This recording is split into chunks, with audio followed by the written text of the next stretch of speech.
ওর মা আসে নাই, এতটুক সাওয়াল থুইয়া থাই কামাই। ওর বাপে এনে সুস্থ হয়ে হারে নাই, আবার ওর মার অফিসে যাওয়া নাগে। দেখ শুনি অবস্থা, মেয়ে মানুষ বাইরে কাম করা লাগবে কিসের নিগা? গোয়া দুয়া দেখা নাগে না? ওর জামাইর পাশে ৬০-৭০ হাজার টাকা লাগবে, তুমি দিবা তৈলি সব খরচ? না না, চাকু দাও জলদি। কে?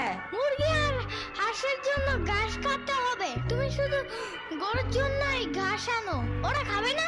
ও আগো গাছ টাকা না, ওরা শামুক খায়, কুইচা খায়, কুড়ে দে ভাত খায়। বাট ঘাস তো দাও না, এই কারণে মুরগিগুলো গরুর মতন বড় হইতেছে না।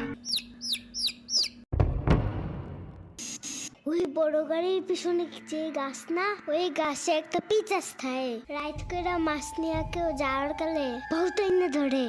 ও মাই গড, আমাদের বাসায় একটা ভূত আছে জানো? ওইটার নাম নিশি ভূত। একবারও আমারে পানিতে ফালাইয়া দিছে জানো?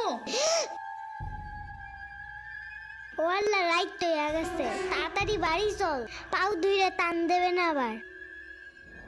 না না, তেলের বোতল ডাইনে দাও দি। কই পাবো? ওই যে চুলার পরে।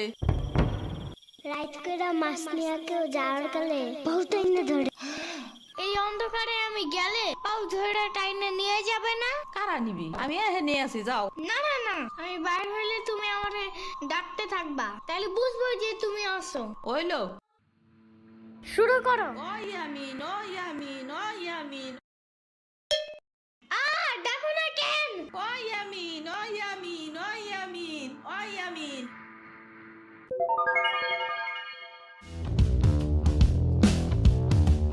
চলো আজকে ঘুরবার যাই নেলো ভাগো বাড়ি। তোমার আর এক না ওটা হ্যাঁ হ্যাঁ চলো। খাড়া আমি জোগাড় হয়ে নই। ও দাঁড়াও, সম্পারেও ডাইকা আনি। ওইলো যাও।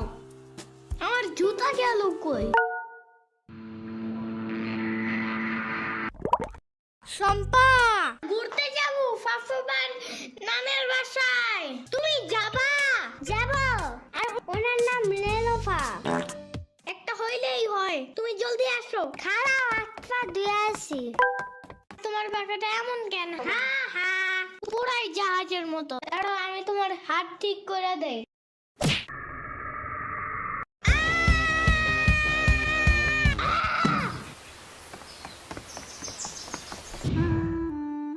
আমার আড়ের থেকে কিনা 500 টাকা দামের জুতা।